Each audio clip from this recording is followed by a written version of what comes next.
So today I'm taking part in the Save Your Sister AuthorTube Edition tag. If you have no idea what the Save Your Sister is, it is the companion novel to The Savior's Champion, written by Jenna Moreci. Jenna currently has a massive pre-sale giveaway going on, and you could win prizes every single week up until the date of the release of The Savior's Sister. I did get to read an early copy of this book, and I absolutely love it.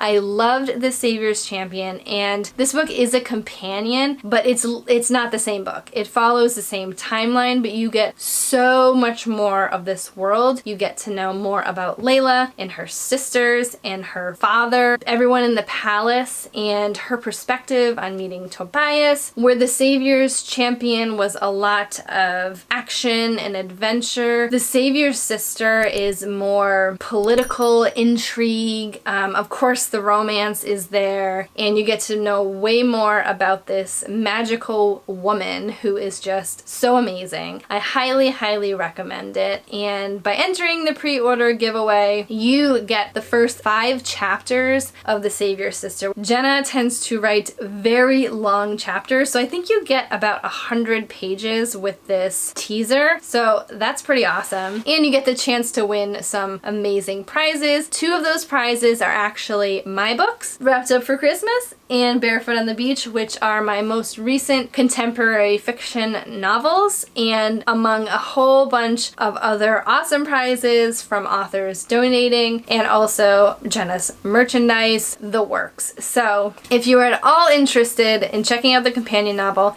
it can be read separately to The Savior's Champion, but obviously reading both will give you such a robust view of this amazing world that Jenna created. So be sure to pre-order today, enter that giveaway, and I hope to see your name on one of her upcoming videos. Now, this tag was created by Kylie Keeling, and I will link both the AuthorTube edition and also the Bookish edition. All of the questions and information and the original tag, I will put all of that in the description box below. This video is also a collaboration with Marissa Mohi. We love to do collaborations together, and she has chosen my questions for this tag, and I have also chosen hers. So I'm going to link her video down in the description box as well, so you can check it out after this video and see which questions she answers and all about her book. So as this is more of an AuthorTube edition for the tag, we are going to be talking about our current WIPs or works in progress to answer these questions. Now, in the rules, you can talk about different works in progresses, but I'm going to talk about my current one, which is an adult thriller. So let's get started. Okay, Caitlin, here we go. I tried to get my dog Rosie to pick out questions for you, but she just fell asleep, so I wound up picking them out myself. Here's your first question. Number 2, inspiration.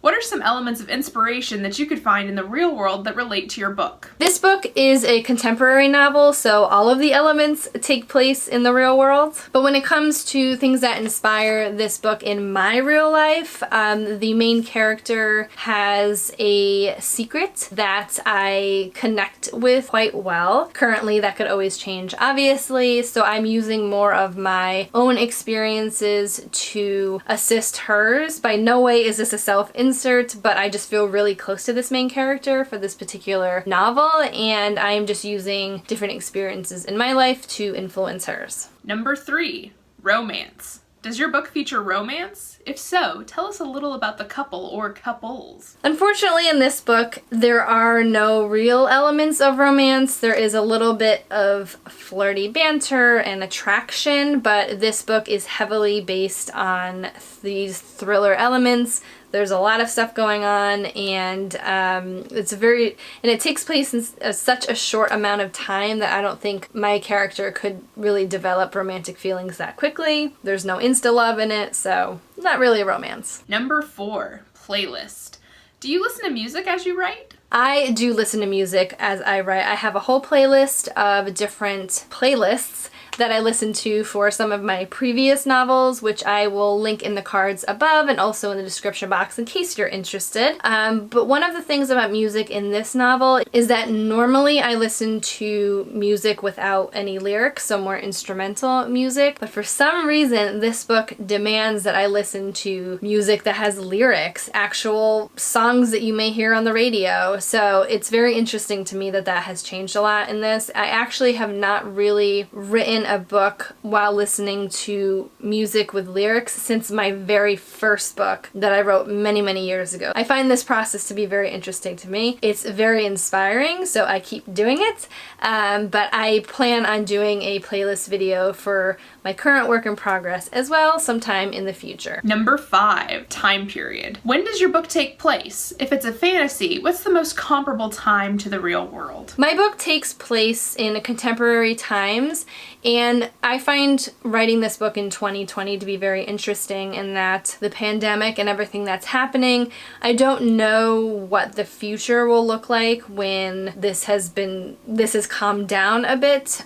So I have been writing this book as if the pandemic never happened, but I think when it comes to selling this book, it may be a conversation to be had with my future agent in what elements I should incorporate or ignoring them entirely. Number 6, friendship. Does your book feature any strong friendships? If so, tell us about your favorite one. This book does have elements of friendship. I'm still within the first draft of this, so I really don't flesh out too much of my characters in the first draft. I'm really focused on plot. So I do have 2 sets of friendships within the main character's life. One of them is a family member and one of them is not, and I really have been enjoying exploring that process. But I don't want to say too much in case it changes. Number 7, genre. What genre is your book? So my book is a thriller. I want to say it's a psychological thriller, but I don't know how it's going to be perceived when it's all nice and shiny, so I'm just going to say thriller. Number 8, target audience. What is your book's target audience? This is an adult thriller, so I would say anyone probably 18 and up. There are very adult instances in this book, more when it comes to like gore and traumatic experiences. I would say definitely firmly adult. Number 9, plot twists. Does your book feature plot twists? If so, what kind of plot twists? No spoilers, please. This is a thriller, so yes, it does have plot twists. Lots of them. And they all make me very giddy because I love thrillers, I love plot twists, and I love writing this book. Number 15, Layla. Who's the main character of your novel? Again, as this is a first draft, a lot of details can change, but the main character in my book, her name is Jenny, and throughout all the iterations of this book, her name has always been Jenny, which I think is interesting how I've stuck with this particular name, but her age has changed, her personality has changed, and the things she goes through has changed throughout the process, so I don't want to say too much and then it changes. But she is going to go through a lot in this book when it comes to herself and things that she has been through and is currently experiencing and how that shapes her future. Can I be any more vague? Probably not. Number 21, big book or short book? Are you an overwriter or an underwriter? Do your books tend to be on the shorter or longer side of things? When it comes to my drafting process, I'm a severe underwriter. I like to write my drafts pretty quickly. I don't really enjoy the drafting process. I like the revision process a lot better. So I like having something to work with versus staring at a blank page. So I would say, and overall too, with all of my books, I tend to not specifically underwrite, but they are usually shorter, more fast-paced novels. So those are all the questions. So this was so exciting to do. Thank you so much, Kylie, for creating this tag. It was so creative and fun. Thanks again to Marissa Mohi for collaborating on another video with me. Be sure to head over to her video to check it out and see what she's currently writing about. I know I'm excited to check it out myself. I don't like to tag anyone. I don't want to put any pressure on anyone when I do these tags. So if you are interested in answering these questions for yourself, I tag you. So if you enjoyed this video, do give it a like. Hit that subscribe button and the little notification bell next to it so you know the next time I upload, and I'll see you soon.